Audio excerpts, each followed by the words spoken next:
Hello বন্ধুরা, তো তোমাদেরকে আমি একটা জিনিস দেখাবো। আমার একটা পার্সেল এসছে, আমি এখন ওপেন করিনি, তোমাদের সামনে ওপেন করবো, তাই আমি নিয়ে এলাম। যে কী এসছে আমি জানি কী এসছে, তাই তোমাদেরকে দেখাবো কী এসছে। খুলি,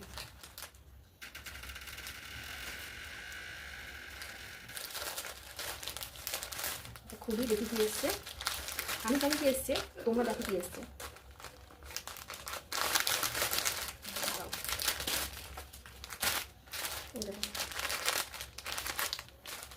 দাঁড়াও, খুলে দেখি জিনিসটা কেমন, খুলে দেখো।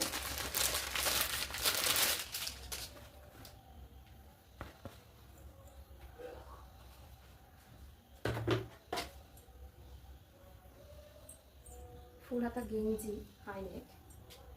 তো চলো এটা পরে দেখাই কেমন লাগছে, ভালো হলে নেবো, নাহলে রিটার্ন। হ্যালো বন্ধুরা, এই দেখো যে গেঞ্জিটা তোমাদের সামনে খুললাম, এই দেখো আমি পরে নিয়েছি। দেখো তোমরা কেমন লাগছে। গেঞ্জিটা বেশ মোটামুটি আমার ভালোই লাগছে, মানে এটা খুব পাতলা গেঞ্জি নয়, আর যেখানে যাবো সেটা শীতের দেশ, তাই একটু লাগবে, তাই গেঞ্জিটা আমি নিলাম। মিশোতে অর্ডার দিয়েছিলাম, আমার বেশ মোটামুটি ভালোই লাগছে। তো তোমাদের কেমন লাগছে, তোমরা তো কোয়ালিটি বুঝতে পারবে না, কোয়ালিটি আমি বুঝতে পারছি ভালোই। তো আমাকে পরে কেমন লাগছে তোমরা একটু প্লিজ কমেন্ট করে জানাবে, কেননা আমি পার্সেল নেই ঠিকই, তোমাদের সাথে কোনোদিন ওপেন করি না, তাই তোমাদের সঙ্গে এটা শেয়ার করলাম। টাটা।